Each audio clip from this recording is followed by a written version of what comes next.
I've spent 30 years studying why people in one particular place refuse to die on schedule. Not a laboratory. An island. Okinawa, a chain of subtropical islands south of mainland Japan, and specifically the people there who were born before the Second World War. Because that generation did something the rest of the modern world has almost entirely failed to do. They grew very, very old, and they stayed well while they did it. Let me give you one number that stopped me in my tracks, early in my career. There's a village in the north of the main island called Ogimi. Around 3,000 people live there. And at the time it was studied, 15 of them were over 100 years old. Not frail, bed-bound 100. Gardening, walking to market, laughing with their friends 100. A rate of centenarians several times higher than anything you'd find in Europe or America. But let me be clear about what that word, centenarian, meant there. In most of the world, reaching 100 means surviving, often in a bed, often diminished.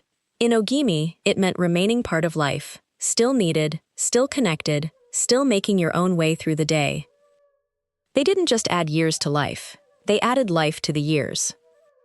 That distinction is why I've spent 30 years on this. Now, for 30 years, the industry I work in has tried to bottle that. Pills, powders, extracts of this and that. And I'll tell you what I've concluded, and it's not good for business. There is no pill. What kept those people alive was sitting on their plates 3 times a day for 90 years, and almost every item on it costs less than a cup of coffee. The magic was never in one molecule, it was in the whole plate, repeated for a lifetime, and that is the one thing no capsule can ever sell you. The Okinawans have a phrase for this. Nuchi gusui. Nuchi gusui. It means, roughly, let food be your medicine, not a slogan on a wellness poster, a way of picking up a spoon. So today I'm going to walk you through 7 everyday foods that Generation ate, what each one does in the body, and exactly how you'd put it on your own plate this week, wherever you live. But I'll be honest with you from the start. The single most important food on this list is not the one you're expecting. It's not the fanciest, and it's not the most talked about. It's the cheapest thing in the whole Okinawan kitchen, and I'll come to it near the end because you need the others to understand why it matters. And there's one thing the Okinawans did at every single meal that has nothing to do with what they ate at all. It may have mattered more than any single food. I'll get there too. Let's start where their day actually started. Food 1, the sweet potato. And I need you to sit with how strange this is going to sound. For most of the 20th century, the traditional Okinawan diet was built, not garnished, built, on the sweet potato. By the best estimates, close to 60% of everything they ate, by calories, was this one humble root. They call it imo, and here's the part people always get wrong. They didn't eat it because a scientist called it a superfood. They ate it because rice wouldn't grow on their storm-battered islands. So from the 1600s on, they grew sweet potatoes instead. Necessity may have helped build one of the most remarkable longevity diets ever documented, entirely by accident. Now, what does it actually do? The Okinawan sweet potato, often a deep purple one, is rich in fiber, potassium, and deeply colored plant compounds. Despite tasting sweet, eaten whole, it tends to raise blood sugar more gradually than many refined starches. And the purple pigment is an antioxidant, from the same family that makes blueberries blue, at even higher concentration. Here's your version, and it costs almost nothing. A sweet potato, roasted whole in its skin until soft. That's it. Not fried, not loaded with butter and marshmallow, the Western sins committed against this vegetable. Just roasted, and eaten as the center of the plate, not a side. Roast several on a Sunday. Keep them in the fridge. That's a week of the most studied longevity food in the world, for the price of a few coins. Food 2, soy, and I mean real soy, in its old forms. Tofu and miso eaten nearly every day. Not soy protein powder, not the ultra-processed imitations. The traditional forms Okinawans have eaten for centuries. Okinawans eat significantly more tofu than people on the Japanese mainland, and they favor a firm, minimally processed variety, which means less processing, more of the nutrients left intact. Soy foods carry isoflavones, plant compounds that appear, in population after population, to track with lower rates of certain cancers and better heart health in older adults. And crucially, for anyone worried about frailty, tofu gave them protein with far less saturated fat than many common cuts of red meat. This matters more as we age, not less. After 60, holding on to muscle becomes one of the quiet battles that decides whether you stay independent, and you cannot hold muscle without protein. And a word for anyone past 70 watching this. The greatest threat to your independence isn't usually a dramatic illness. It's the slow, silent loss of muscle. The day the stairs get harder. The jar you can't open. Protein is how you fight that. Every day. Because the aging body uses it less efficiently. The Okinawans got theirs, gently, from soy. Your version, a block of firm tofu in the fridge at all times, cubed into a soup, pan-fried till golden, and a spoon of miso paste stirred into hot water with a pinch of seaweed. A bowl of miso soup takes 90 seconds and it's a genuine Okinawan staple, not a restaurant novelty. Food 3. Seaweed. This is the one with, quite literally, no equivalent in the Western diet, and that's exactly why it's interesting. Kombu, wakame, and a slippery local variety called mozuku, Okinawans, surrounded by ocean, ate these daily for centuries. What do they give you? Iodine, which your thyroid needs and which is genuinely hard to get elsewhere. Magnesium, iron, calcium, and a compound in the brown seaweeds called fucoidan, which researchers have taken a strong interest in for its effects on inflammation and immune function. All of that for almost no calories at all. Now I'll be straight with you, because this is important and most videos won't say it. Seaweed is very high in iodine, and with iodine, more is not better.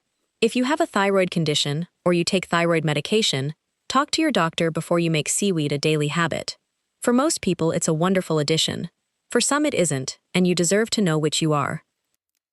Your version. For everyone else, a small piece of dried kombu dropped into any soup while it simmers. A pinch of dried wakame into that miso soup from a moment ago.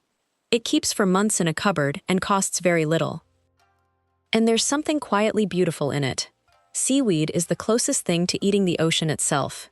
Every mineral the sea holds, in a jar. And let me stop the lecture for a moment and say something directly to you. If you're watching this in your 70s, wondering quietly whether it's too late for any of it to matter, I want you to hear the single most hopeful thing 30 years has taught me. It is almost never too late.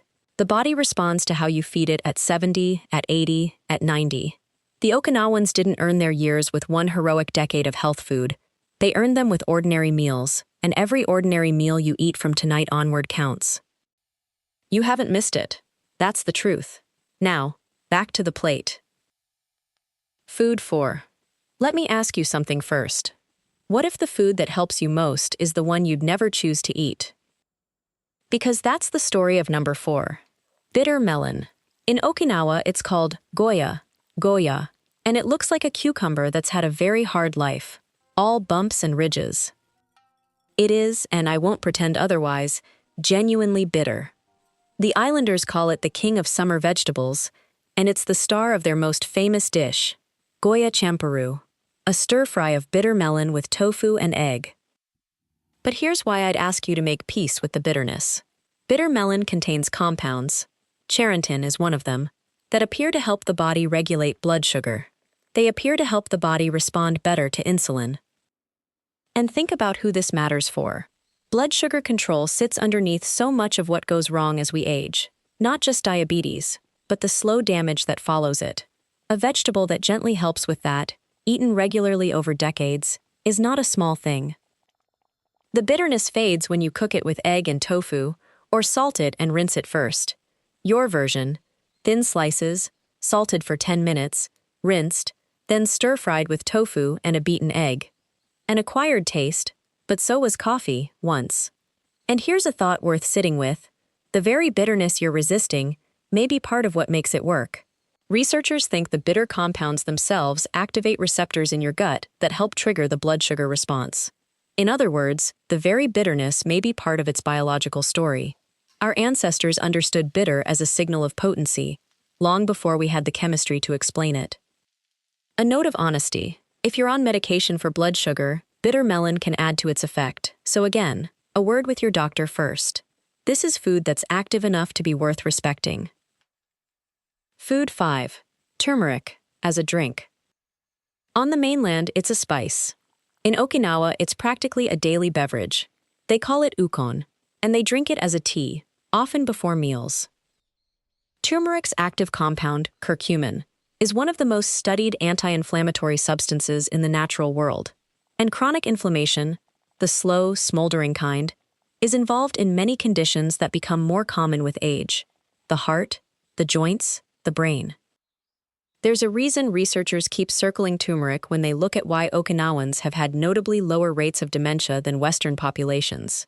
It is not proof, I want to be careful with that word, but it is a thread worth pulling.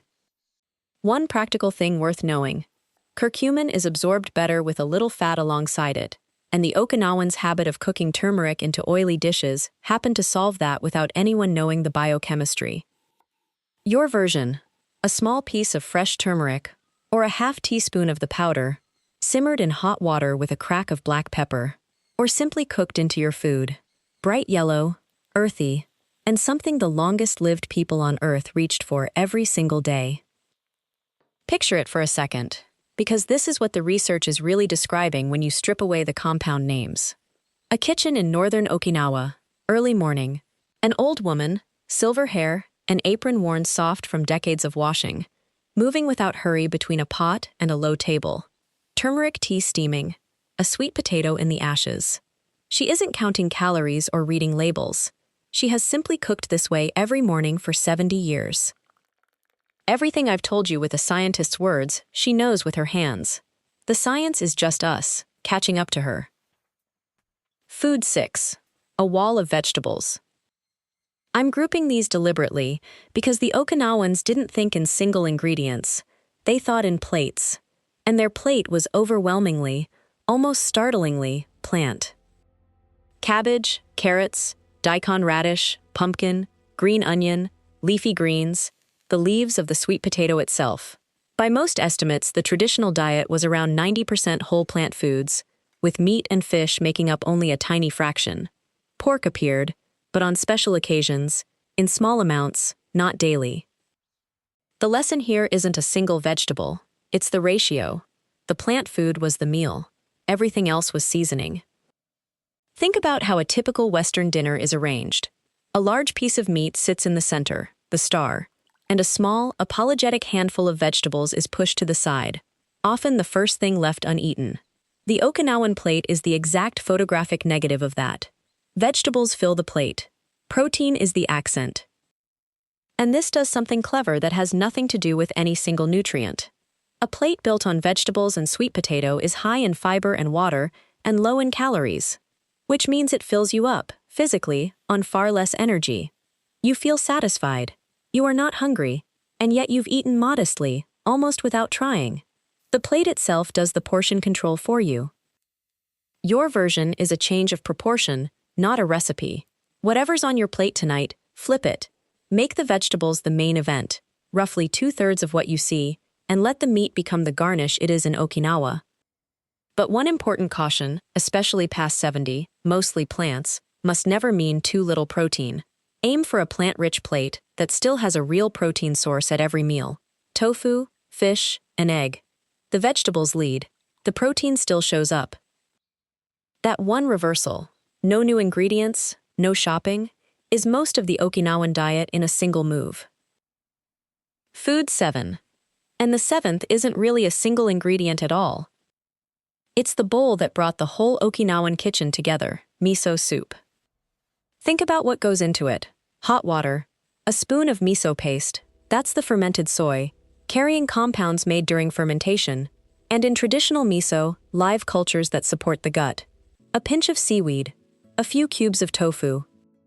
In one 90-second bowl, you've just assembled 4 of the 7 foods I've described: the soy, the seaweed, the tofu, the fermentation, all overlapping, all ordinary, all in a single bowl an Okinawan grandmother made without thinking. That's not a coincidence. That's the entire secret of this cuisine in one cup. Simple things, combined every single day. One practical note, because it matters. Stir the miso in after the water has stopped boiling. Boiling it hard kills the very cultures that make it worth eating. So, the most important food on the list, the one I held back. It's the sweet potato, the one I started with, the cheapest thing in the kitchen. I know how that sounds after all the talk of seaweed and turmeric, but here's the truth. The exotic foods make the headlines. The sweet potato made the difference, because it was 60% of the plate every day for 90 years.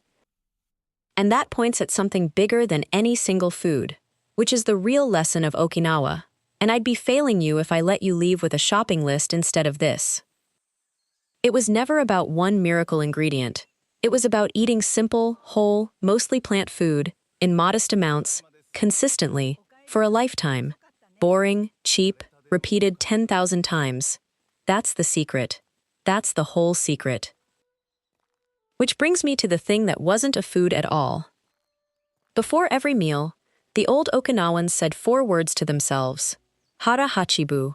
Hara hachibu. It means eat until you are 80% full.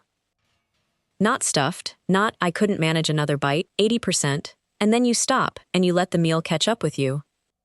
Their meals were modest, not through hunger or dieting, not by counting anything, but because the food was filling and they simply stopped before discomfort, out of a phrase they'd repeated their whole lives. If you take one single thing from a nutritionist of 30 years, take that one. It costs nothing. There's nothing to buy. You just put the fork down a little sooner than you're used to. It may be the most powerful longevity practice ever described, and it's free. There's a gentle truth underneath it too. Fullness signals don't arrive instantly. The body takes time to catch up with the meal. Eating slowly, and pausing before a second helping, gives it that time. The Okinawans built that patience into a 4-word phrase, and repeated it until it became instinct. Now, the honest part, and I owe you this, because it's your health and I'm not in the room with you. First, this is not a treatment for anything. No food on this list cures a disease, and if something is wrong, the sweet potato is not your answer. Your doctor is. Second, almost everything here comes from observing populations, not controlled trials. It tells us these foods travel together, with long life. It does not prove one caused the other. Anyone who tells you it's proven is selling something. Third, and this is the honest heartbreak of Okinawa, the young Okinawans today, raised on imported fast food, are no longer the longest lived. In one generation, as the American diet arrived, the miracle faded, which is, in a way, the strongest evidence of all for what the old diet was doing. And one last practical caution. If you're on medication, especially for blood sugar or the thyroid, some of these foods are active enough to interact. That's a conversation with your doctor, not a decision for a video. Let me leave you with a picture, not a summary. Go to Ogimi on an ordinary morning and you'll see them.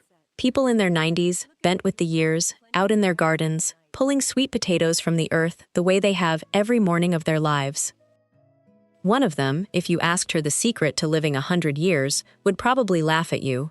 She wouldn't say antioxidants, she wouldn't say fucoidan or isoflavones, or any of the words I've spent this video teaching you. She would most likely look faintly puzzled, gesture at the vegetables in her basket and the friends waiting for her down the road, and say something like, "This is simply how we've always lived." And that's the thing I most want you to take from 30 years of my work. The greatest health advice in the world was never going to come from a laboratory, or a supplement bottle, or even from me. It comes from watching an old woman walk home with a basket of sweet potatoes, in no hurry at all, to eat a simple meal with people who love her. You cannot move to Okinawa, but you can borrow her plate. So start with one thing. Tonight, roast a sweet potato.